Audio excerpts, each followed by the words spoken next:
Tony Amato here with you, Amato Construction. We're out here at this barn. This barn was built, the owner says about 1836 this barn was built. Been a lot of years farming out of this barn. They do have a new metal roof on it. We got some metal siding. The gutter, you see a lot of these barns sag on that center post. So they got a, they got their downspout. They got a drain coming out the center.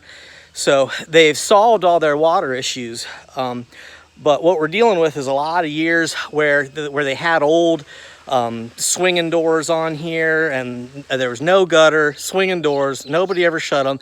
So there's years and years and years of just water and getting on the barn floor, getting on the ends of those beams and rotting them away.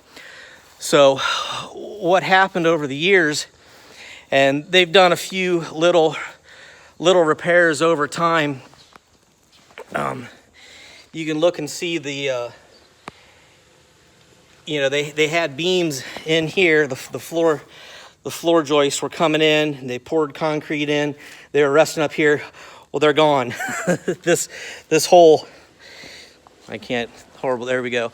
This hole, there used to be a floor joist in there, and it's the whole way across.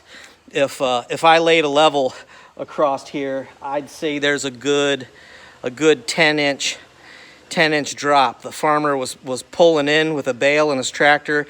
Front wheels dropped down good 10 inches when this floor dropped on him. He was able to back out, and so we're going to come in here. We're going to get underneath of it. We're going to jack everything. We'll build a temporary brace, jack everything up as close as we can get it to where it ought to be, and then we'll come out on this end, put a beam and post underneath of it. We'll put some good lumber on the end of all these joists, beef it up real good so he could still keep using this barn. They've already got the roof on it, they've already got the sides on it. This barn could stand another 100 years, if we treat it right.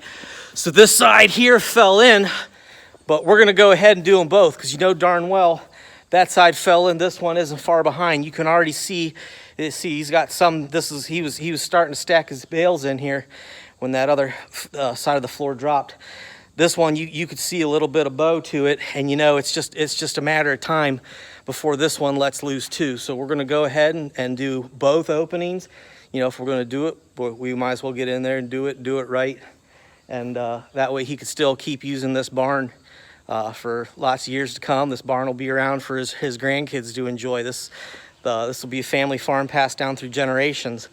So we're going to give her the love she deserves. Stay tuned. We're going to go underneath, show you what it looks like underneath, show you what we're going to do, and we'll show you along the process of how this is all going to come together. All right, so we're down here underneath. This is the bank wall. So this is where the high mound of the dirt is on the outside, where all the tractors and the equipment and everything pulls in. So this is the underneath of what we were looking at from up top. And now if you could tell, you see how these beams here are all even. Then you see that one right there. I mean, it's dropped down. It's dropped down quite a bit. So what we're going to do is we're building a beam. We come back about 4 or 5 foot. We'll build a beam. We're going to jack that up. Once we jack it back up into position, we'll come tight against the wall, put in another beam, some support posts, brace it real good, lock it in. We'll probably add some new wood to the end of the joists and stuff. They're really not horrible. It's just the ends that were rotten, that were sitting up on that wall. If I can get a better look at this thing, look at the end of that. Look at the end of that beam. That's you see the end of the beam. It's got a big old crack running through it there, where it's rotten. That beam's probably rotten a good 2-3 foot back. And you see a closer look of the beam we're starting to build and put in here. We'll go across both openings and brace everything up real good. They'll be able to you know, dry. You can see the floor pulling away. See the light shining through the floor, pulling away from the beams as it settles. So we'll come in here, brace everything up real good, and so we'll make a few more videos of the process coming up.